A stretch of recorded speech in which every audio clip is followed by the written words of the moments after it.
Hi. Okay, so my title is an approach to the sliding scale conjecture from pair repetition for low-degree testing. So the sliding scale conjecture is my favorite problem in classical two-prover protocols. It's a problem that has been open for the past 20-something years, and I really think that this is the next problem we should solve in this area. And in this talk, I'm going to tell you about some ideas about how to solve this problem. And now, of course, the actual title is an approach to the quantum sliding scale conjecture. Scott tells me that this is how a quantum computer looks like. But the first step in my approach is that, if we want to solve the quantum sliding scale conjecture, we'd better solve the classical one first. Okay. So what's a conjecture? It's a conjecture that was formulated by Bellare, Goldwasser, Lund, and Russell in '93. And so it talks about the PCP theorem, about multi-prover protocols. And the theorem, right? The PCP theorem is that all the languages in NP have two-prover protocols or multi-prover protocols with constant number of provers. They look like that. There is a verifier that tries to get convinced that some formula is satisfiable or some other NP complete problem. And it interacts with two provers or a constant number of provers. It tosses some coins. It uses them to generate small questions to the two provers. And it gets answers from the two provers. Very small, very short answers, much shorter than the entire huge witness, not huge, but the entire witness of the satisfying assignment to your formula or whatever. And even though it only got this very short replies, the fact that it got them from two competing or two non-communicating provers is enough to verify, at least probabilistically, that the formula is satisfiable, whatever other NP problem you were interested in. Okay.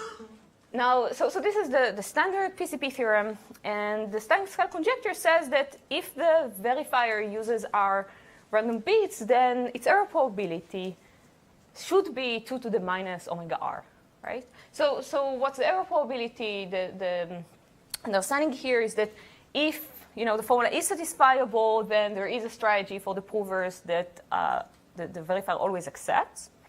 On the other hand, if the formula is not satisfiable, then for any strategy for the provers, the verifier has some small probability of saying, it's okay, even though it's not okay. And that's the error probability. And 2 to the minus r seems like the right number there, the right function there. It's definitely the smallest number that we can hope for, right, if we have our random bit. So, why not get 2 to the minus r? So that's a conjecture, that you can achieve minimal error. Yeah? So your conjecture is that this statement should be true for every r? So let me talk a bit about the parameters here. So what are we talking here about? So the verifier uses our random bits, and then the only thing that the provers don't know is what are the random bits. So we don't need question size, the number of bits that the verifier sends to the provers, more than r. It will usually be around r. So the question size here should be understood as r. Now what about what the provers send back to the verifier? So we want to achieve error epsilon, and one can show that the best error that we can hope if we have alphabet say sigma as the answer size, the error can at best be 1 over sigma squared. Why? Because 1 over sigma squared is the number of possible things that the verifier can see. Okay, and right, so this is the resolution that you're talking here about. So there is this polynomial relation between the alphabet size and the error at best. And the answer size is the number of bits, in an alphabet symbol, right? So it's logarithmic in that. So the right trade-off here is is that the answer size, the number of bits that the prover sent back, is logarithmic in 1 over epsilon, right? In an ideal scenario. And let me say that it's interesting in general because we have this trade-off between the answer size and the error. One may also be interested not necessarily in the minimal error, but in other errors in between, and then get lower answer size accordingly. And this is why this conjecture is known as the sliding scale conjecture.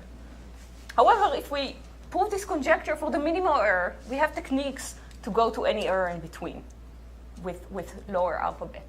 Okay. Good. Can you explain again the trade-off between the answer size and the probability error? Yes. So let me denote by sigma the number of possible answers that the provers, each of the provers may send. Okay. So the answer size is log sigma. Okay. So they're just sigma to squared different things that the verifier can see, right?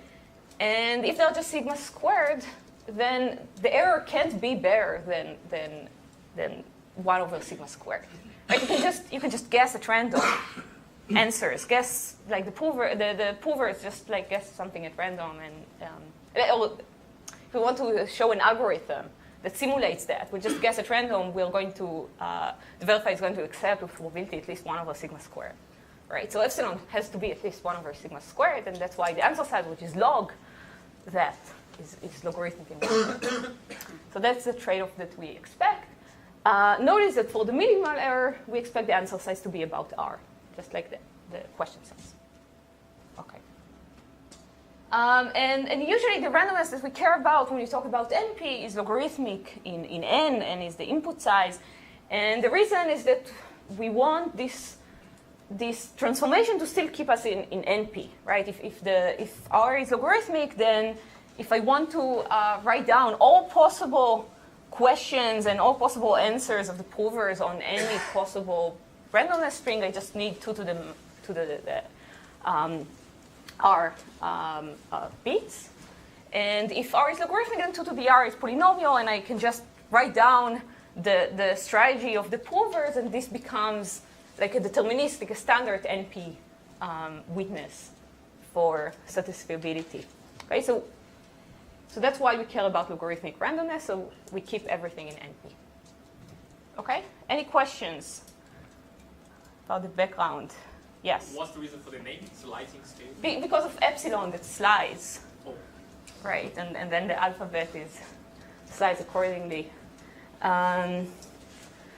Okay. It's really a scaling between epsilon and the answer size, right? Yes. Rather than yes, however... What? Randomness anyways, you're fixing the log n. Yes. So yes, that's exactly the sliding. But let me say that from now on, I'm only going to concentrate on the minimal error.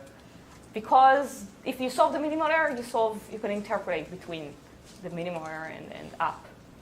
We have techniques for doing that, so we really just care about getting the lowest possible error. Okay? Good. So this was the background. Why do we care about this conjecture? We care because so one big motivation is hardness of approximation. So there are many problems that the right answer for how hard they are to approximate is polynomial hardness factors.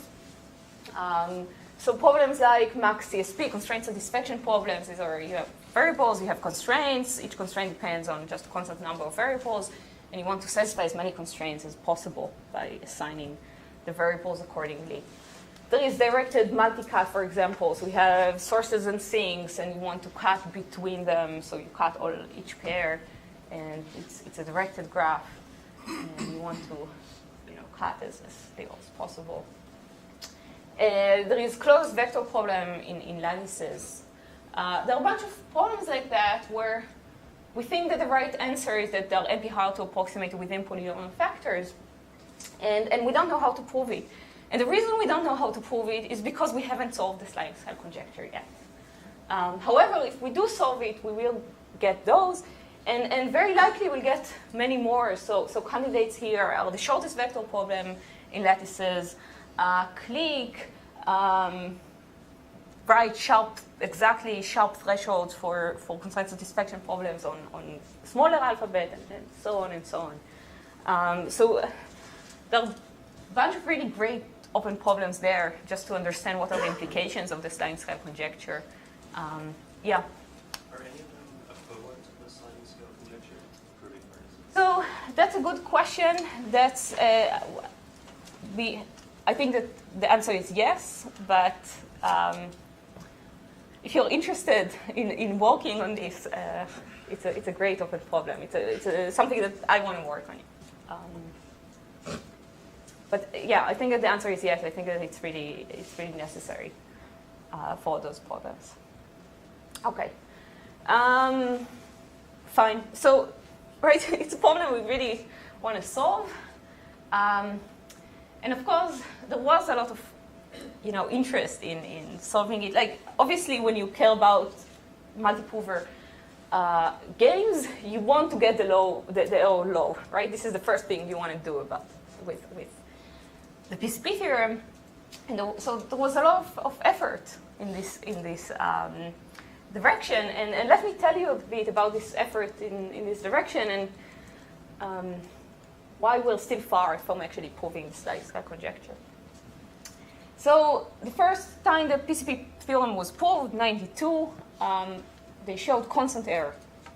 Okay, like if it was with two provers, the error was like 0.9999.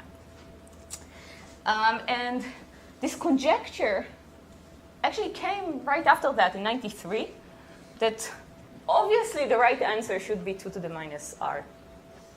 But then we had all these years of research, and we know a lot, much more than we knew then, but still not that. So in 94, Lund proved the parallel repetition theorem, and this gave this two-prover game where the randomness was logarithmic times log 1 over epsilon. Okay, so what we would want is the randomness is logarithmic and the error is polynomially small. But here we have, if we want error which is 1 over n, then the randomness becomes squared, like log n squared. Okay. Good. So it's not the right trade-off, but it does let you get, so usually the way it's used is you can get any constant error you want with logarithmic randomness. Okay. Then there were works that said, why sure, two provers is the most interesting case. This is the thing that is the theorem, the conjecture is most useful for hardness of approximation. But if we increase the number of provers, say to 5, we can actually get the error to be lower. And there are a bunch of works, algebraic works, that managed to get the error down to 2 to the minus r to some constant, say third. But five provers. And then still not, right, we don't want this constant there. Because of this constant, we can't prove good enough hardness of approximation. You mean the constant in the exponent? The constant in the exponent. Then there was a follow-up work by Irit and Ran and Muli Safra and Guy and Dar Fisher. And they showed that you could push the previous result even further. If you're willing to increase the number of provers from some small constant to putting 1 over alpha, you can get error which is 2 to the minus r to the 1 minus alpha. What is the exact effect of increasing the number of provers to hardness of approximation? So those things will follow. This will not follow. Like we actually want two provers. Two provers is going to have many more applications. Just a constant number of provers already has many applications. Can you explain why? What is the conceptual difference between 2 and more provers? We have this framework based on long code and Hadamard and these sort of things. It works really well when you have two provers and projection, and doesn't work very well when we have larger number of provers.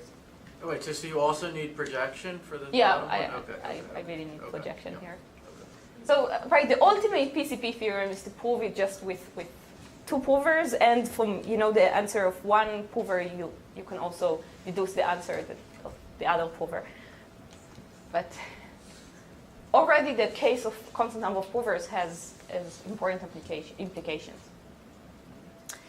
Okay, fine. Right, you can increase the number of provers, get the error even lower. Pretty close to 2 to the minus r, but still not the right exponent. Then in 2008, with Lund, we managed to get to two provers to the case that is really of interest to hardness of approximation, with randomness, which is really minimal. Randomness where the constant is, before the log n is 1.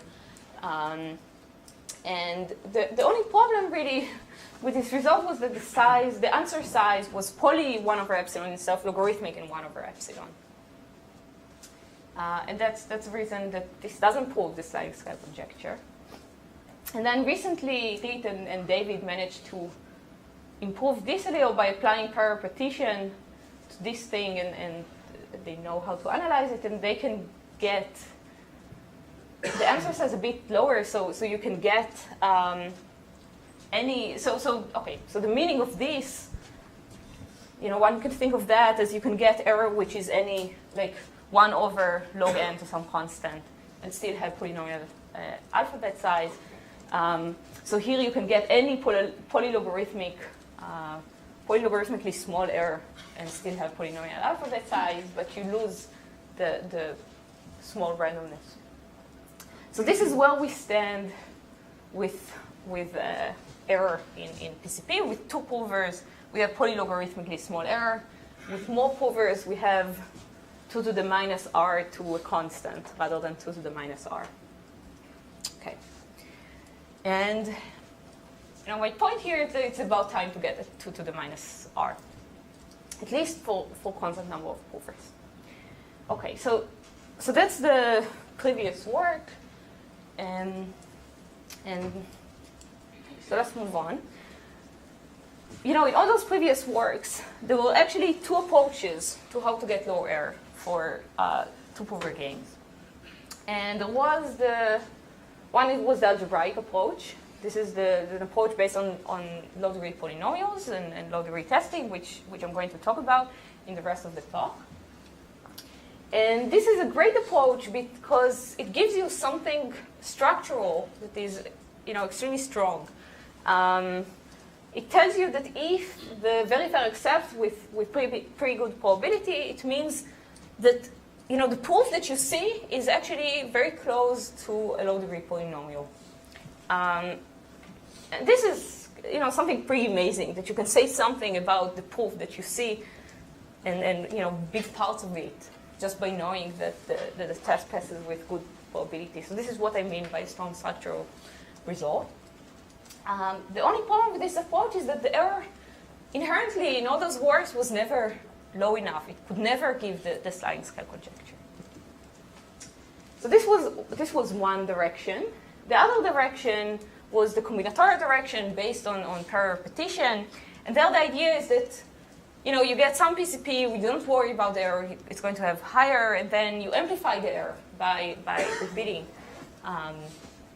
the game. And this is this combinatorial operation with all kinds of analysis based on information theory, based on linear algebra, and so on. The only problem with this is that inherently you saw that the randomness blows up, right? The randomness was log n times log 1 over epsilon, and one could ask whether this has to be the case. And Feige and Killian gave a pretty good argument for why in many interesting natural scenarios, it actually has to be the case that the randomness is log n times log 1 over epsilon, and so it cannot give the sliding scale conjecture. Okay. So this was the situation in this field, and that's the reason that we haven't gotten the sliding scale conjecture so far. And what I suggest in this work is an approach to how to get the sliding scale conjecture. And the approach is, well, let's do everything algebraically, but let's apply prior repetition on it. So we finally have an algebraic test where the error is low enough. Okay, so we gain this like really strong structural result, but with error that is, the right error. So that's the approach. And the hope is that unlike this prior repetition, the prior repetition in the algebraic setting would be de-randomizable. Unfortunately, I don't know yet how to de-randomize it, and I'm going to talk about what kind of problems are involved in de-randomizing it. So I don't have a proof of the scientific conjecture, but maybe you would. Okay. So let's talk about polynomials and log degree testing and like what comes into algebraic proofs of the PCP theorem. Okay. So here's the game. I have 3 parameters. F is a finite field. M is some dimension. I'm going to look at the space F to the M. And these are some degree. It's some natural number, much smaller than the field size, but usually is still pretty big. And I have 2 provers, and the provers supposedly met ahead of time and agreed on some log degree polynomial, some polynomial of degree at most d over F to the M in M variables over the field. And supposedly, whenever the verifier asks them about this polynomial, they answer about this polynomial. However, the verifier doesn't trust them, they're provers. And they may answer different things that are not what they're supposed to, are not so supposedly if they decide about the polynomial and the verifier asks them about the evaluation of the polynomial point, this is what they'll give, but maybe they want, and the verifier wants to check that they actually do. So here is something that the verifier can do.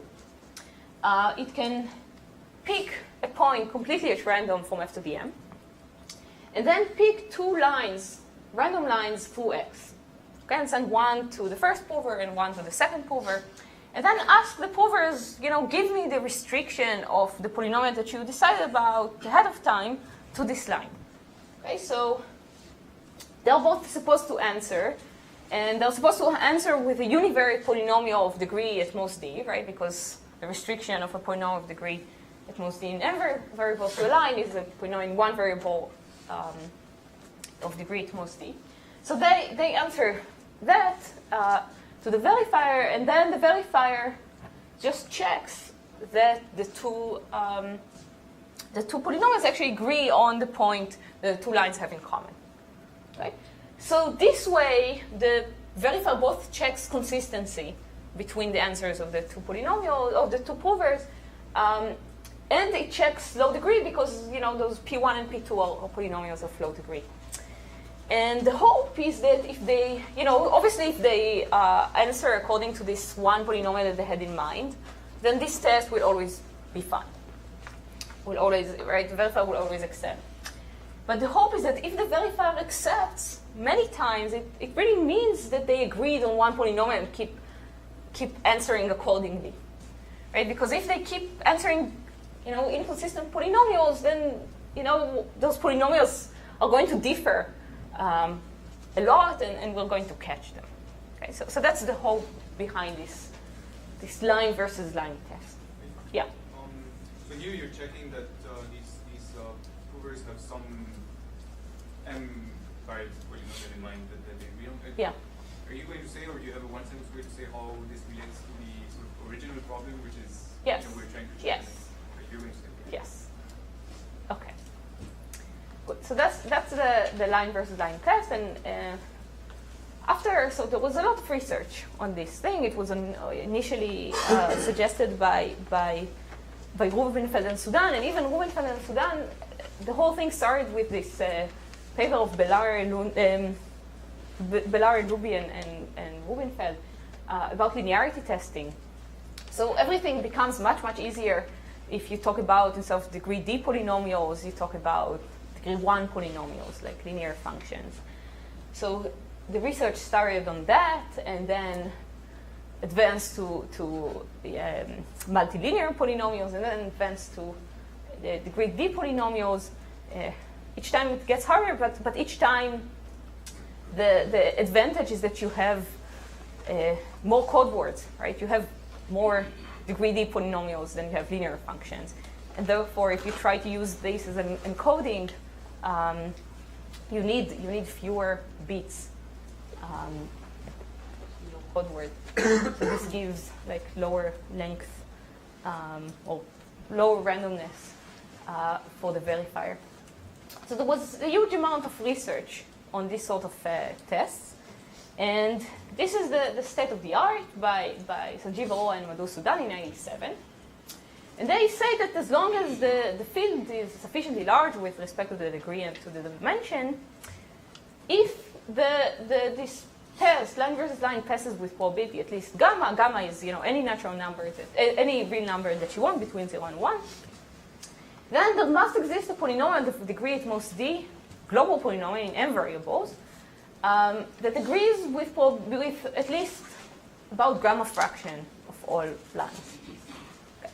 So this is this amazing theorem, right? So it's enough that the verifier accepts with good probability to know that what the two provers are saying is actually, looks in many places like a degree D polynomial. And really, the loss that we have here, we started with this probability of passing gamma, and we have here gamma minus about 1 over f.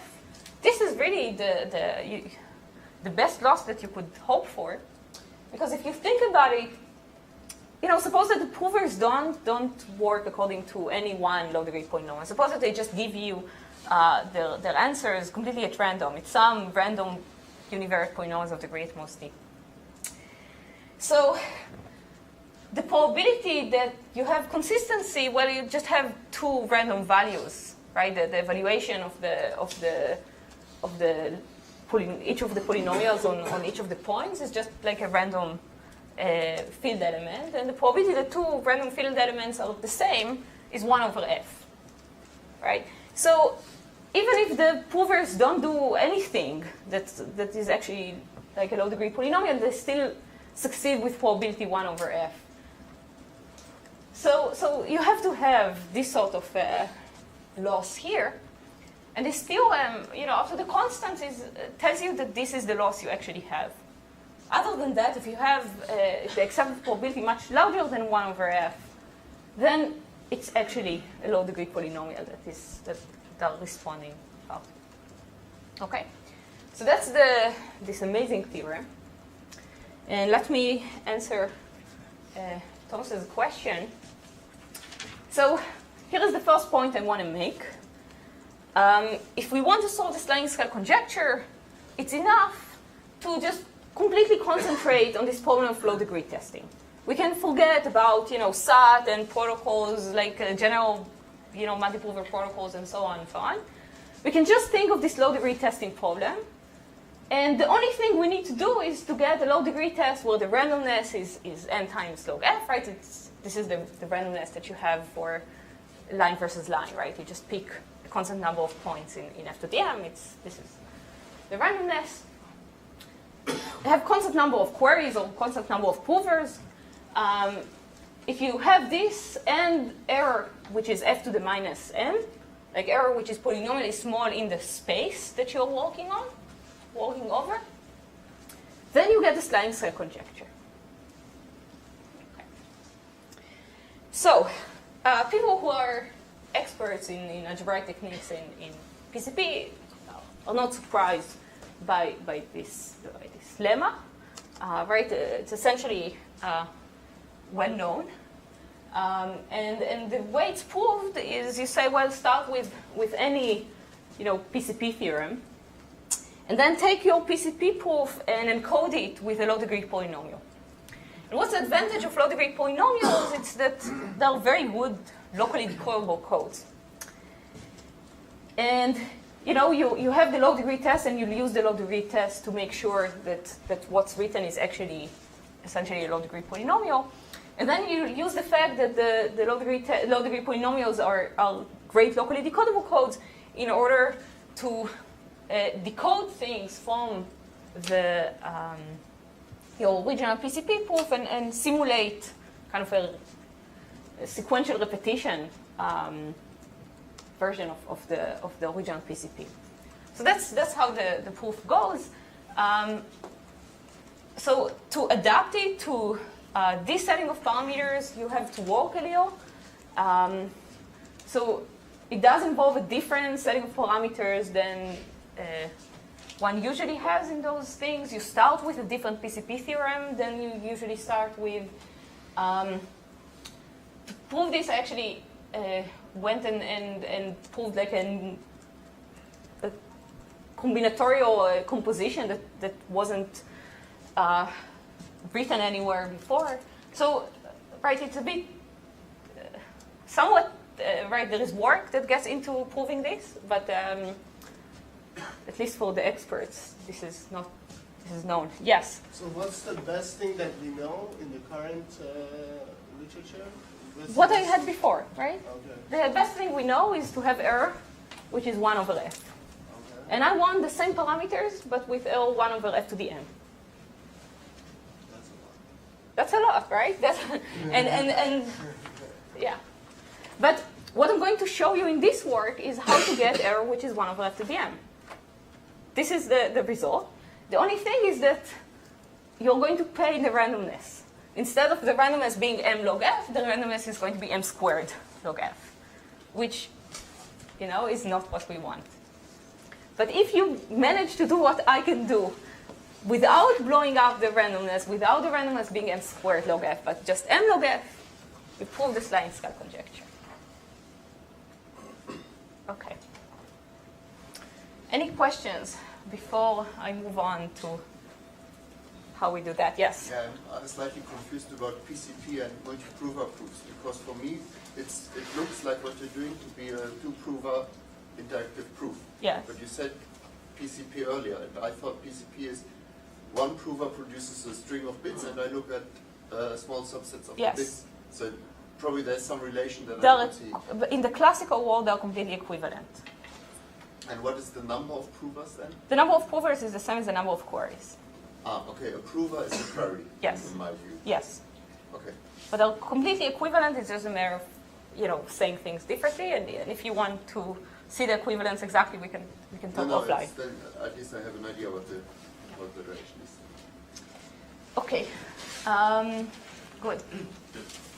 So here is the idea, right? Which I already said before. I just want to do per repetition of low-degree testing, right? Right. So line versus line before, it just could never get an error which is better than 1 over f, just because two random elements in the field, agree with probability like 1 over f. So the obvious thing is that instead of checking just one point, instead of doing just one comparison, I need to do many comparisons, right? So say k prime comparisons. This is the parameter I'm going to use. So that's the obvious idea. And what I want to describe to you now is how you would still do a low-degree test, you'll still have an algebraic structure, but you'll check not just one point but many points. Okay. And so what we'll see is that it's actually tricky how you define parallel repetition for low-degree testing. I'm going to show you now the most natural formulation. And the problem is going to be that this formulation makes no sense. It looks good, but then it's completely trivial. And I'll show you why, and then I'll show you how one can fix it and why we have a bit of a subtle definition of a repeated test. Okay, but let's do the natural thing first. We have two provers. We want to check not just one point, but many points, but still have some algebraic structure. So the verifier is going to pick at random k prime points, and is going to pick two curves through those k prime points. And it's going to send each curve to each prover, and it's going to get answers. And so this should be degree d k prime. And the two answers are, supposedly the restrictions of this polynomial of degree at most d that they had in mind to the curves that they got. Oh, I'm sorry, it is dk, because I'm denoting the degree of the curves by k. And I'm thinking of k, which is slightly larger than k prime, but around the same order of magnitude. So they gave me the restrictions, the supposed restriction to the curves, and then I can check not just one intersection point, but the k prime intersection points that they have. So I check that for every I, the two polynomials agree on xi. Okay. So in my mind, this is a natural generalization of pair repetition to low degree testing. The only thing is that something very weird happens here. Not only this doesn't improve the soundness of the test, it actually makes the soundness of the test worse. Okay, and let me show you that. And more generally, instead of curves, I can have surfaces, which is nice and I think will be useful for the derandomization. But let's go with curves for now. So the thing is that now the provers have a larger intersection. And in the setting of testing, they can actually use the larger intersection they have to cheat. And here is what they'll do.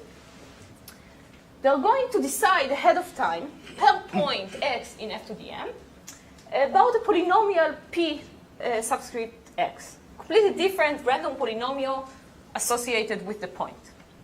And the polynomial is going to be of degree d. The issue is that there are going to be lots and lots of polynomials like that, one for each point. And what the provers are going to do, so they get two surfaces, S1 and S2. And they're going to write down the points that in each of the surfaces. And let's say that they decide ahead of time on some random permutation of the points in f to the n. And they're going to sort the points they got according to this permutation. Okay. Now, they're going to take the smallest point among the ones that they got, according to the permutation, and they're going to answer the restriction of p of the smallest point to the surface they got. Okay. So this is the prover strategy. Okay. And I claim that this prover strategy actually makes them succeed with good probability, even though this is not any one low-degree polynomial. They're actually f to the m low-degree polynomials here. And f to the m, right, is huge. So how do you see that? Well, look at those points that the provers got, and let's now, for the sake of analysis, sort all of them together. Okay.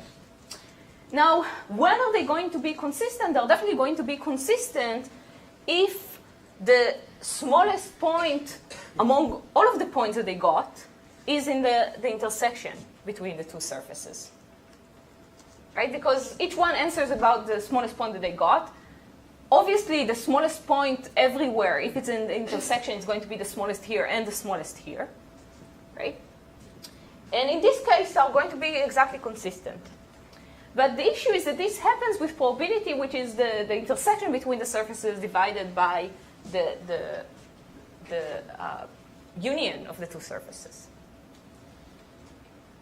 And this, if we think of this as about f, and the intersection is now, instead of being just one point, it's k prime points. So we actually have pretty good probability of being consistent without having any polynomial here. Right? Larger probability than before. Okay? So while this test kind of makes a lot of sense, it just, in the context of testing, it's terrible. It just makes everything worse instead of amplifying everything. Okay. Any questions about this argument? So in the line versus line case, you have a 1 in the numerator. Yeah. But then when the intersection is larger, they use the larger intersection to actually increase the probability. Okay. So, luckily, there is a very nice idea in Pagliazzo, Covenant, and Wigglesworth, these are IKW, that had somewhat related paper, a paper that kind of inspired this paper. Not about polynomials, but about direct product testing. But they had the same problem there. And they noticed that if you just add one prover, then you can just avoid the problem that I just mentioned. So what will we do? We have still prover A and B, but then we'll add a new prover, prover BA. And prover BA acts like prover B for prover A and acts like prover A for prover B, right? This is the prover in the middle. And what I'm going to do is, instead of just doing one test, I'm going to do two tests, kind of in parallel, but with those different sets of provers. So the verifier is going to pick k prime points, but it's also going to pick another completely random, completely independent k prime type of point. It's going to generate one random surface through those to prover A, another surface through those to prover B, and another surface through those to prover, this is prover BA, and another for prover B. And the point here is that prover BA has k prime intersection both with prover A and with prover B, but those intersections are independent, are just randomly independent. Okay. So why does this solve the problem? So what happened before was that the provers had this huge intersection, and they used the intersection to coordinate answers, even though they didn't match any global polynomial. But now prover A and prover B, have nothing in common, right? They're just random curves through completely random k prime tuples. So they don't have an intersection they can use to their advantage, and they can't coordinate.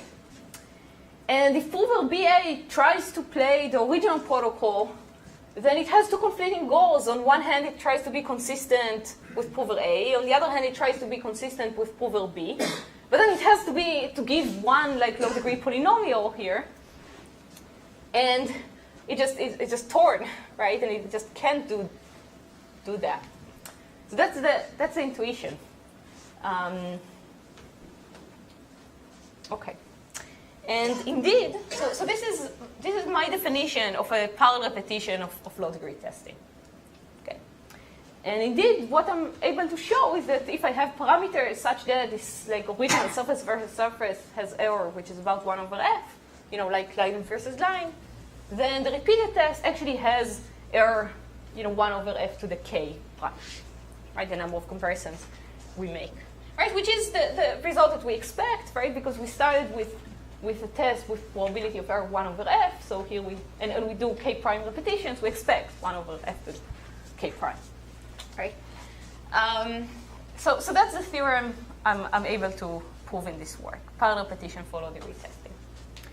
Now, I should say that, right? It's not trivial to prove such a theorem, right? Parallel repetition is pretty difficult, and say pair repetition runs proof for pair repetition.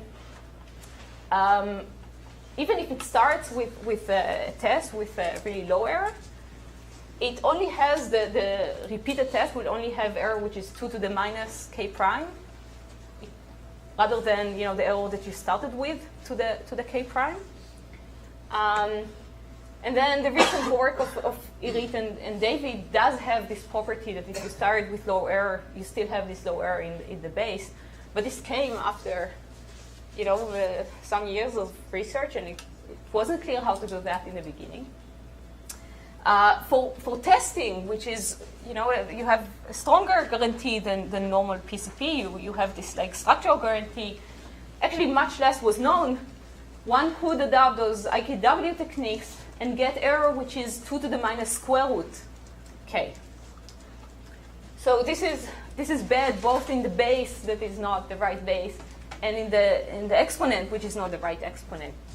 So actually, one of the things that started this work was that Avi Wigelson, when I came to Princeton, asked me, can you actually get, instead of the square root k, can you actually get k there, right? Can you get parameters as good as like Ran's parameter in the parapetition? And it wasn't clear how to do that. Okay, so I don't have much time, but luckily I'm not going to show you the proof of the parapetition. But I do want to show you a few things about this proof. Especially, I want to explain why we get improved parameters. So a few remarks about the parapetition.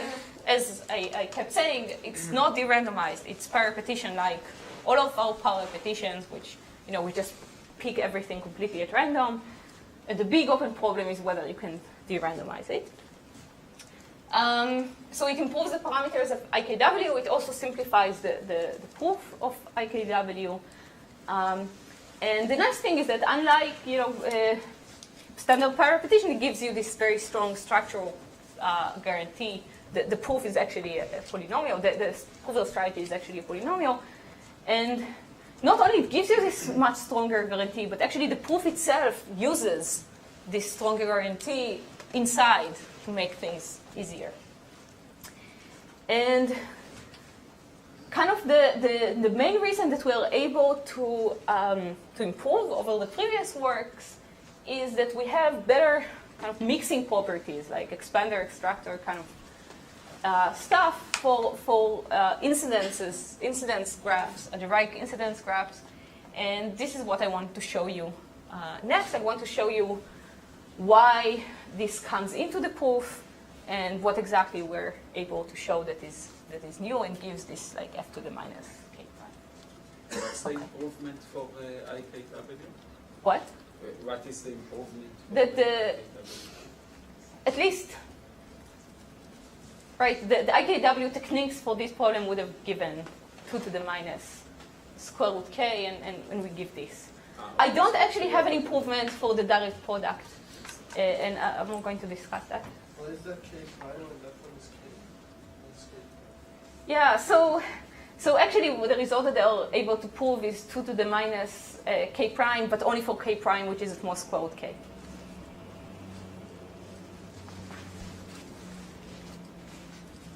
Okay, so let me define incidence graphs. So an incidence graph, the incidence graph of surfaces versus k-tuples of points, is a bipartite graph when on one side we have all the surfaces that we consider, maybe all the curves or all the lines or whatever. And on the other side we have all the k-prime tuples of points in f to the m. And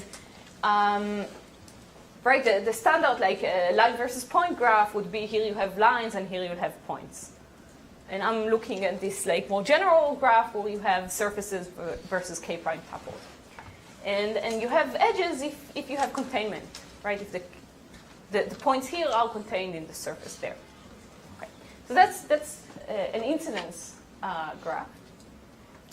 And so the entire point in this parapetition proof is to say, well, we have this strategy for how to win in this, game on when we compare k-prime tuples.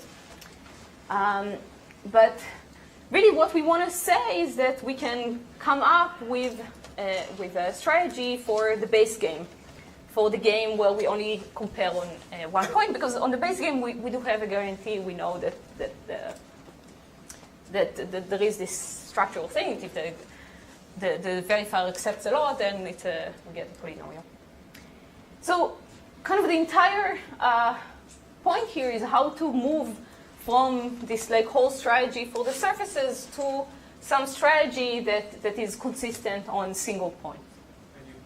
And in doing so, you want to boost the error, right? So you're starting from a strategy Yes. has very low error on surfaces, and you want to start it with Yes. Or the way. so that you can apply it. Yes. But the way it's yeah. But kind of in the resolution that I'm going to talk about, I don't even. Right. The way you actually do that is you say, well, let's look at surfaces that pass the test on, some smaller number of points, and then let's see whether they're going to pass the test on another point, and so on. But yes. Okay. So let's look at the incidence graph. Let's pick some point, and let's look at the incidence graph of, let's look at all the surfaces through a point x and all the k prime tuples through the point x. This is a subgraph of the whole thing that is relevant to. So what do we think is the answer for a point x? Okay. And suppose that the strategy that the provers picked is actually terrible. Is not actually consistent on points. On different points, it gives completely different things. Right? This is the thing that we're really worried on. We have this strategy that doesn't correspond to actually repeating a base strategy. So suppose that this is the case, and kind of the main lemma in this proof is that as long as this graph is like really well mixing, is a really good expander, if you have here surfaces that each one gives x a completely different point, and then you do this test of taking two surfaces that intersect in a k prime tuple of points. So it's not clear that you're going to detect the fact that they disagree, because maybe what you're asking is just you're just asking surfaces that do agree, even though globally they don't agree. But then the main observation is that if this graph is this extremely good expander, that this is not going to happen. That if there is an inconsistency and you compare surfaces on k prime tuples instead of on single points, then you're going to detect this inconsistency. So the heart of this proof is to show that this is an extremely good expander. This is the graph. And the interesting thing is that so we have a technique to analyze the expander properties of surfaces versus points, or curves versus point, or lines versus point. So this we have a great technique for, and we do k-wise independence if the surfaces of degree k. And this is also what IKW do, and it's a well-known technique. And the problem starts when instead of looking at points, you look at k prime tuples of points. Then we don't really have techniques to handle k prime tuples of points. And what IKW did is just to generalize the k-wise independence argument to argue instead of on single points to argue on k prime tuples of points. And that's why they have like really weak parameters. And then there was a question what to do, because this seems like a tight thing to do. And then it turns out that actually it's not the tight thing in our setting of parameters. And what we end up doing is the following. So consider the graph that we do know how to analyze, which has surfaces versus points. Okay. Now we can view, so suppose that we now want to analyze the graph of surfaces versus pairs of points. So we can view that surfaces versus pairs as a product of surfaces versus points and surfaces versus points. Like it's a direct product, or a very special direct product of graphs. And the way we can do it is we can take any point x and look at all the surfaces through x, and look at all and like put here another copy of the big graph, okay, per point. And we do, right, suppose that we do this for all points, and the new graph that we get is surfaces versus pairs. And what one is able to show, and we do it, of course, k prime times, one is able to show is that the product of two graphs that are mixing is mixing too. And since the original graph, we knew that it was mixing well, then also after we just use this product again and again, we still have a graph that mixes well. Does the mixing Yes, what deteriorates, we actually want like an extractor here, and what deteriorates is the closeness to uniform, and it multiplies by k prime, which is actually the reason why we don't get an improvement to the original IKW thing, but in our setting of parameters, this is perfectly fine. It's a very small deterioration. And then it turned out that I wasn't the first to define this graph product. It was actually defined in the context of extractors, and people used it to get better extractors or better condensers. But I think that this is the first time that this idea is used for analyzing a concrete, interesting graph.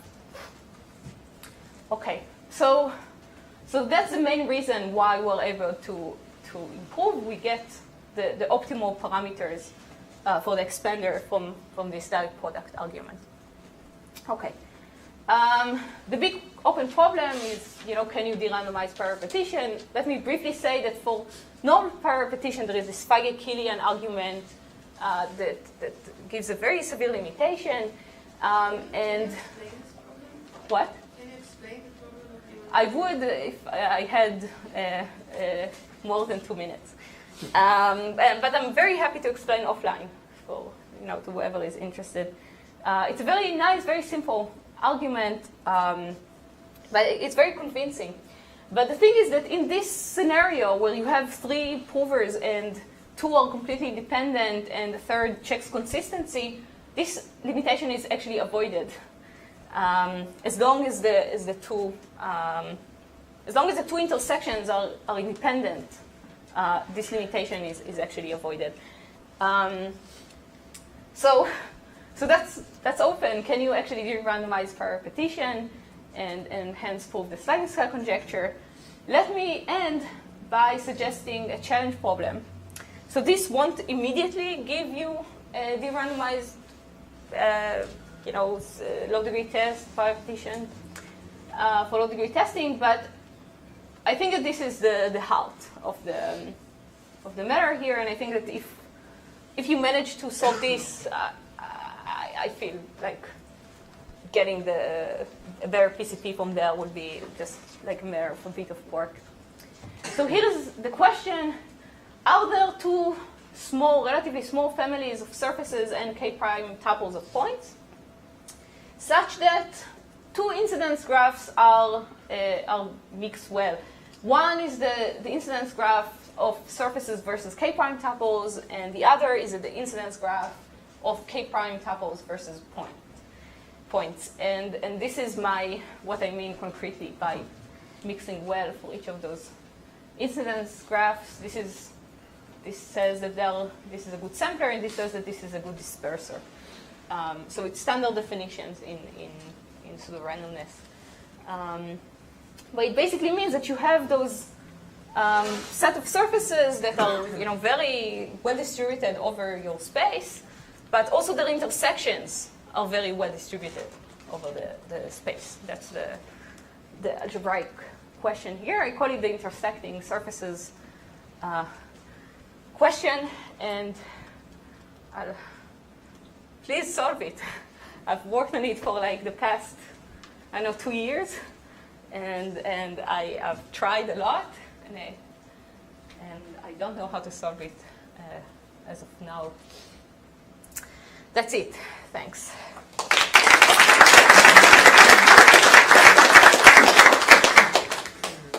Other questions? Yeah. And so there's a paper of Eureka and Orr, I think, which Eureka? has Okay. which has the randomizing parallel repetition, I think, in the title or something. Can you explain, is that at all relevant to this algebra? Yeah, so what they do there is they say that if you apply this extremely expensive transformation on your original PCP and make it into a linear PCP, then per repetition becomes easy. It's also, there is this another... Then you can actually de-randomize per repetition. There's also a similar paper of Ronen Chaltiel that says that if you have per repetition of free games, well, let me not define free games, then also you could de-randomize per repetition. The issue with both papers is that the transformation to take a normal protocol and convert it either to linear or to free is very costly.